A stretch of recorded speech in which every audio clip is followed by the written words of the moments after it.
নমস্কার, আমি হচ্ছি সোমা আর এখন আপনারা দেখছেন আমার চ্যানেল ট্রাভেল লাইফ। আমরা আজকে যাচ্ছি হচ্ছে গান্ধীঘাট আর সেখান থেকে যাব মা অন্নপূর্ণার মন্দিরে। এখন আমরা বাইকে করে যাচ্ছি। যদি আপনারা ট্রেনে যান তো সেক্ষেত্রে আপনারা ব্যারাকপুর স্টেশনে নামবেন এবং সেখান থেকে টোটোতে 20 টাকা করে নেয়, 20 টাকা করে একদম ডাইরেক্ট নামিয়ে দেবে। আর যদি আপনারা রিজার্ভেশন করে যান, মানে রিজার্ভ অটোতে যান, তো সেক্ষেত্রে 100 টাকা নেবে। তো আমরা বাইকে করে চলে আসলাম, খুবই তাড়াতাড়ি হয়ে গেছে।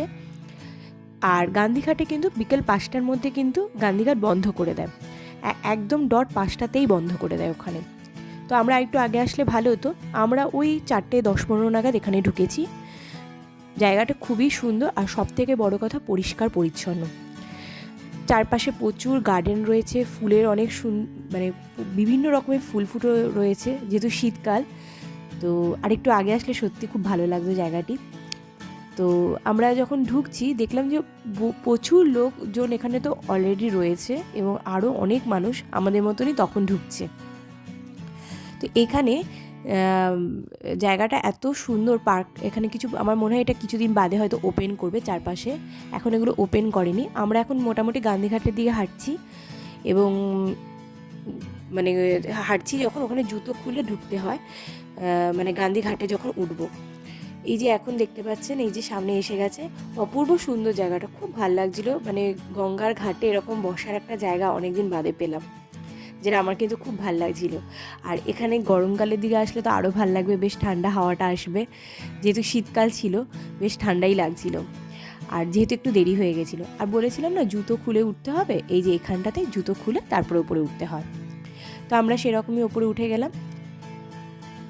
আর এই যে দেখতে পাচ্ছ গঙ্গার ঘাট, অপূর্ব লাগছে জায়গাটি।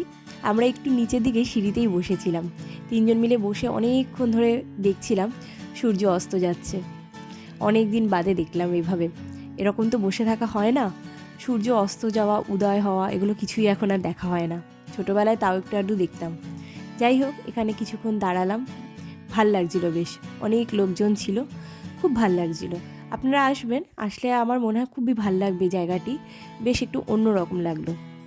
আর এই যে চারদিকে কুয়াশা হয়ে রয়েছে, এর জন্য আরও ভাল লাগছিল। তারপর আমরা বেশ 3জন মিলে টাইম স্পেন্ড করলাম, আমি, আমার হাজব্যান্ড, আমার ছেলেরও বেশ ভাল লাগছিল, ও বেশ মজা করছিল এখানটাতে, চুপচাপ আমাদের সাথে বসে বসে গঙ্গার পাড়ে গঙ্গা দেখছিল, কিভাবে জলগুলো চলে যাচ্ছিল, বয়ে যাচ্ছে আমাদের লাইফের মতো, সেটাই ও দেখছে, আমরা ওর সাথে টুকটাক গল্প করছি। তারপর আমরা একটু ফটো সেশন করে নিলাম। আর এই যে সূর্য এখন কি সুন্দর অস্ত চলে যাচ্ছে, বসে বসে মনে হচ্ছে তাকিয়েই থাকতে ইচ্ছা করছে, উঠতে আর ইচ্ছে করছিল না। কিন্তু ওই যে টাইম বললাম না 5টার মধ্যেই বন্ধ হয়ে যাবে, একদম ঠিক 5টার মধ্যে আমাদের উঠে যেতে হলো। তারপর চলে আসলাম মা অন্নপূর্ণার মন্দিরে। এই মা অন্নপূর্ণার মন্দির এখান থেকে বেশি দূরত্ব না, মানে গান্ধীঘাট থেকে বেশি দূরত্ব না, আপনারা পায়ে হেঁটেই চলে আসতে পারবেন। আর খুব অসুবিধা হলে ওখান থেকে টোটো বা অটো আছে, সেটাও কিছুক্ষণই লাগবে, মানে কিছুক্ষণ মধ্যে, খুবই অল্প টাইম, হয়তো 2-3 মিনিটের মধ্যেই চলে আসবেন। এখানে জুতো খুলতে হয়, জুতো খুললাম, জুতো খুলে 5 টাকা করে নেয় জুতোর জন্য, জুতো খোলার জন্য। ব্যাগ থাকলে ব্যাগও রাখতে হবে, তার জন্য 5 টাকা করে নেবে। সেগুলো রেখে আমরা ভেতরে মন্দিরে চলে আসলাম। মোবাইল ফোন রাখতে হয় না, মোবাইলটা ভেতরেই মানে নিয়ে এসেছি। আর এই যে মা অন্নপূর্ণার মন্দিরটি কি সুন্দর না, ঠিক যেন দক্ষিণেশ্বর মায়ের মন্দির, মানে একদম মানে নিখুঁতই লাগছে। শুধু দক্ষিণেশ্বরের মন্দির একটু বড় আর এই অন্নপূর্ণা মায়ের মন্দির একটু ছোট, মানে দুজন একেবারে মনে হচ্ছে যেন যমজ একদম। আর এই যে ঢোকার সময় দেখতে পাচ্ছি এখানে কিছু মানে মূর্তি নিয়ে বসে রয়েছেন কিছু লোকজন। তারপর আমরা ভেতরে ঢুকে গেলাম। ভেতরে ঢোকার পর মা অন্নপূর্ণা মাকে দেখে নিলাম। আর এই জায়গাটাও ঠিক দক্ষিণেশ্বরের আদলে। এখানে যে শিবের যে মন্দিরটি রয়েছে না, আমাদের দক্ষিণেশ্বরে তো রয়েছে 12টি মন্দির, আর এখানে যেহেতু জায়গার অভাব রয়েছে, মানে আমি শুনেছি যেটা, এখানে জায়গার অভাবের জন্য তিনটে টোটাল 6টা মন্দির রয়েছে। তো আমরা ভেতরে ঢুকে গেলাম। ভোগ খেতে গেলে এখানে একটু আগে আসতে হবে, মানে ওই 10টা থেকে 11:30 পর্যন্ত এখানে ভোগের টিকিট কাটা যায়, আর তারপর ভোগ শুরু হয় 1টা থেকে। তো আমরা তো এসেছিলাম বিকেলবেলা, তো এখানে দেখুন ভোগের কোনো ব্যাপার নেই।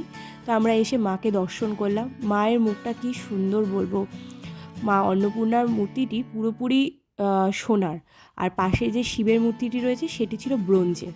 আর এই যে শিবের যে বলছিলাম না, শিবের মন্দিরগুলো এখানে 6টা রয়েছে, দেখুন, একদিকে 3টে আরেক দিকে 3টি, টোটাল 6টা। ওই জায়গার অভাবের জন্য এখানে মন্দিরটি ছোট ছোট মানে 6টি করা হয়েছে।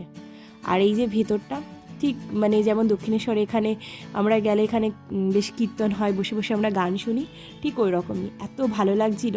আর আমার ছেলে ভেতরে বারবার করে যাচ্ছে, ঠাকুরমশাইয়ের কাছ থেকে এই নকুলদানা নিয়ে এসে খাচ্ছিল। মায়ের মূর্তিটি দেখাতে পারলাম না, কারণ সেটা তো পারমিশন নেই, ওর জন্য স্পেশাল পারমিশন করাতে হবে, তাহলেই একমাত্র ফটো তোলা যাবে। তো তারপর আমরা এখানে অনেকক্ষণ ছিলাম এবং তারপর বাড়িতে চলে আসলাম।